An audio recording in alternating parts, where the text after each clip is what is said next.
આજે આપણે બનાવવા જઈ રહ્યા છીએ ગુજરાતીઓના ફેવરિટ એવા પાત્રાના ભજીયા। આ પાત્રા બનાવવાનું ઘણા લોકોને માથાકૂટ જેવું લાગતું હોય છે, પણ જો તમે આ મેથડથી પાત્રાના ભજીયા બનાવશો તો તમે એકદમ સરળતાથી બનાવી દેશો અને તમારે બહુ મહેનત પણ નહીં થાય, એકદમ ટેસ્ટી બનશે અને બધાને ખૂબ જ ભાવશે। તો ચાલો આપણે શરૂ કરીએ એકદમ સહેલાઈથી બની જતા પાત્રાના ભજીયા। તો અહીં મેં 15 નંગ પાત્રાના પાના લઈ લીધા છે, જેને અળવીના પાન પણ કહેવામાં આવે છે। આ પાના ધોઈ લીધા છે। હવે આપણે એને એકદમ સોફ્ટ કટકો લઈ અને કોરા કરી લઈશું।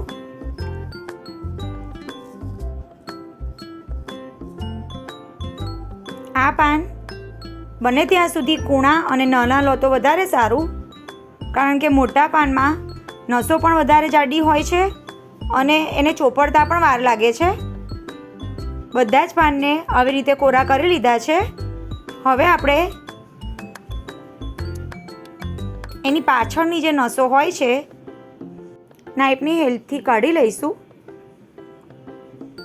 આ રીતે જે નાઈફનો ઉપરનો ભાગ હોય છે એનાથી કટ કરી લઈશું।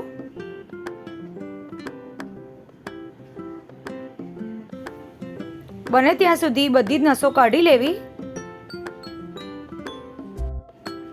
જો આ નસો રહી જશે તો ગળામાં પછી ખૂંચશે। આ સાઈડ પરની જે નસો છે એ નહીં કાઢો તો ચાલશે, પણ આ જે મેઇન જાડી નસો છે વચ્ચેની અને બે સાઈડ પરની, એને ખાસ કાઢી લઈશું। હવે બે સાઈડ પરની નસ પણ કાઢી લઈશું।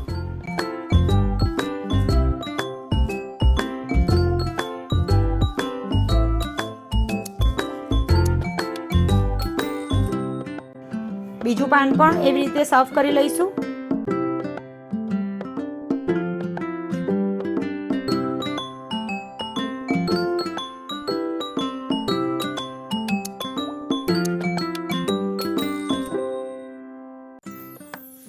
આવી જ રીતે બધા પાનની નસો કટ કરી લેવાની છે। હવે આપણે એનું બેટર તૈયાર કરી લઈશું। તો એના માટે મેં અહીં 3 કપ ચણાનો લોટ લઈ લીધો છે। હવે આપણે એમાં 2 ચમચી ધાણા જીરું પાવડર, 5 ચમચી જેટલી હળદર, 1 ચમચી લાલ કાશ્મીરી મરચું, અડધી ચમચી અજમો આપણે હાથેથી મસળી લીધો છે। ત્યારબાદ અડધી ચમચી ગરમ મસાલો,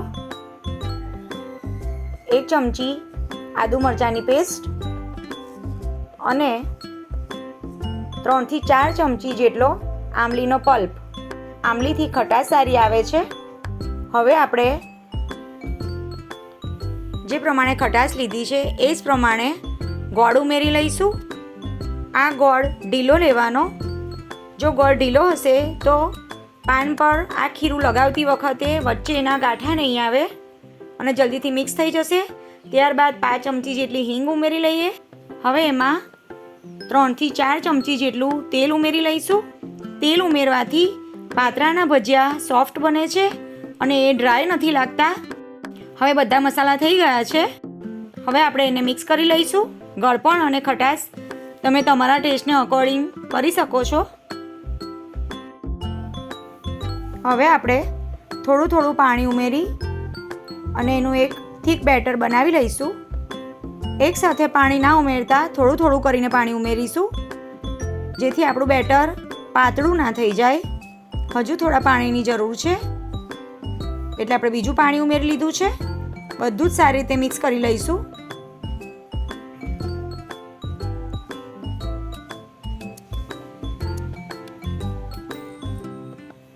હજુ આપણું બેટર થીક લાગે છે, હજુ થોડા પાણીની જરૂર છે એમાં, એટલે આપણે બીજું થોડુંક પાણી એડ કરીશું।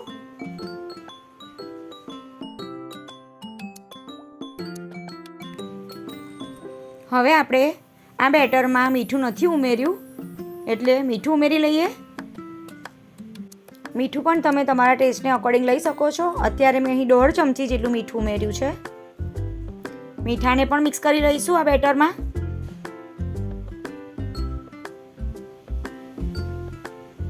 તમે જોઈ શકો છો એની કન્સિસ્ટન્સી આવી રીતની રાખવાની હોય છે. આ ખીરું આવું થીક જ હોય છે. તો અહીં મેં 120 ml જેટલું પાણી ઉમેર્યું છે. 3 કપ બેસનમાં 120 ml જેટલું પાણી ઉમેરવાનું છે. હવે આપણું બેટર રેડી થઈ ગયું છે. હવે પાનની આગળની સાઈડ ન લેતા એની ઓપોઝિટ સાઈડ પર બેટર લગાવીશું. તો એક પાન આપણે આવી રીતનું લીધું છે સીધું. હવે આપણે એને ઉપરની સાઈડથી ધીરે ધીરે લગાવી દેવાનું છે. ઉપરની સાઈડથી ધીરે ધીરે નીચેની તરફ જવાનું છે. હવે એક પાન આપણું તૈયાર થઈ ગયું છે. હવે એની પર આ ભાગ ઉપર આવે એવી રીતે, એટલે કે ઊંધું પાન મૂકી દેવાનું છે. એને પણ આપણે બેટરથી કોટ કરી લઈશું. જગ્યા ના રહે બિલકુલ એવી રીતે લગાવી દઈશું. બેટર લગાવવામાં બિલકુલ કંજુસાઈ નથી કરવાની. બેટર જો વધારે હશે તો જ એનો ટેસ્ટ આવશે. હવે એવી જ રીતે ત્રીજું પાન એની ઉલટી દિશામાં લગાવી દેવાનું છે. એની પર પણ બેટર લગાવી દઈશું.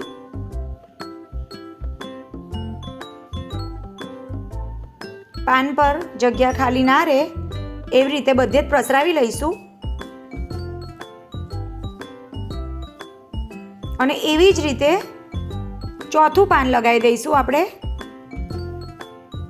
એની ઓપોઝિટ સાઈડ પર. એક સીધું એક ઊંધું, એક સીધું એક ઊંધું, એવી રીતે 4 પાન મેં એક બીડા માટે લઈ લીધા છે. આપણે ટોટલ અહીં 15 પાન લીધા હતા. એમાંથી 4 3 બીડા વાળીશું અને બીજું એક છેલ્લું બીડું આપણે 3 પાનનું વાળીશું. હવે આપણે બંને સાઈડથી એને ફોલ્ડ કરી લઈશું.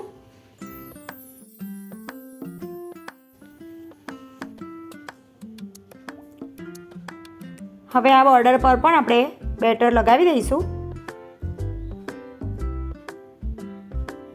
બંને સાઈડ પર.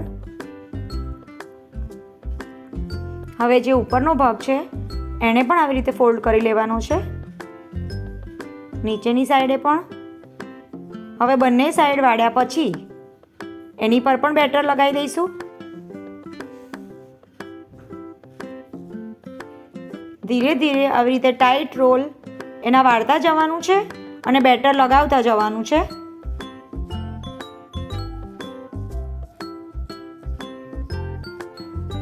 તો આવી જ રીતે આખો રોલ આપણો વળાઈ ગયો છે, તમે જોઈ શકો છો. એવી જ રીતે બીજો રોલ પણ આપણે તૈયાર કરી લેવાનો છે.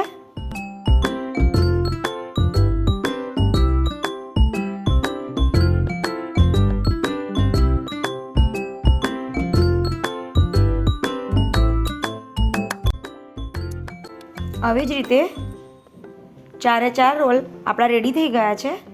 હવે આપણે એને બાફી લઈશું. એના માટે મેં અહીં એક સ્ટીમર લઈ લીધું છે અને સ્ટીમરમાં આટલું પાણી ભરી લીધું છે અને એમાં જે કાણાવાળી પ્લેટ આવે છે એને મેં તેલથી ગ્રીસ કરી લીધી છે. હવે એ પ્લેટને આપણે સ્ટીમરમાં મૂકી અને એના પર 1 બાય 1 આવી રીતે રોલ મૂકતા જઈશું. 4 રોલ મૂકી દીધા છે. હવે આપણે એને મીડિયમ ફ્લેમ પર 25 મિનિટ સુધી થવા દઈશું. 25 મિનિટ થઈ ગઈ છે. હવે આપણે નાઈફથી ચેક કરી લઈશું. નાઈફ આપણો એકદમ ક્લીન આવે છે, મતલબ કે પાના આપણા સરસ બફાઈ ગયા છે. હવે આપણે ગેસને ઓફ કરી લઈશું અને બધા રોલ બહાર કાઢી લઈશું. હવે આપણે પાનાને એકદમ ઠંડા થવા દેવાના છે, પછી જ એને કટ કરીને વઘારવાના છે. પાના ઠંડા થઈ ગયા છે. હવે આપણે આવી રીતે કટ કરી લઈશું. ઘણા લોકોને બાફેલા ભજીયા ઉપરથી તેલ લઈને પણ ખાવાનું ગમે છે, તો તમે આવી રીતે તેલ લઈને પણ વઘાર્યા વગર ખાઈ શકો છો. તમે જોઈ શકો છો લેયર્સ એના. આવી જ રીતે બધા રોલ કટ કરી લઈશું. હવે આપણે વઘારી લઈશું. તો એના માટે મેં અહીં 3 થી 4 ચમચી જેટલું તેલ લીધું છે. 1 ચમચી જેટલી રાઈ ઉમેરી લીધી છે. હવે રાઈ ફૂટી એટલે આપણે 2 ચમચી જેટલા તલ ઉમેરી લઈશું, થોડાક મીઠા લીમડાના પાન, થોડીક સેકન્ડ માટે ફ્રાય કરી લઈશું. હવે બધું ફૂટી ગયું છે ત્યારે એમાં થોડુંક એટલે કે પા વાડકી જેટલું પાણી ઉમેરી લઈશું.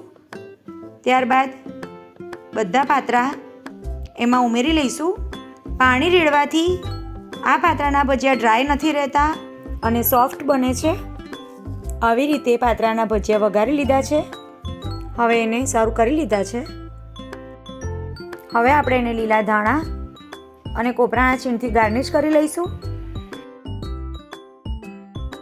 તો જોઈને જ ખાવાનું મન થઈ જાય એવા ગુજરાતીઓના ફેવરિટ પાત્રાના ભજીયાની રેસીપી જો તમને ગમી હોય તો મારા વિડીયોને લાઈક કરજો અને આવા જ નવા વિડીયો જોવા માટે મારી ચેનલને સબસ્ક્રાઈબ કરવાનું બિલકુલ ના ભૂલશો. તો ફ્રેન્ડ્સ, મને કમેન્ટ દ્વારા જણાવજો કે તમને મારી રેસીપીસ કેવી લાગે છે. તો ફરી મળીશું એક આવી જ નવી રેસીપી સાથે.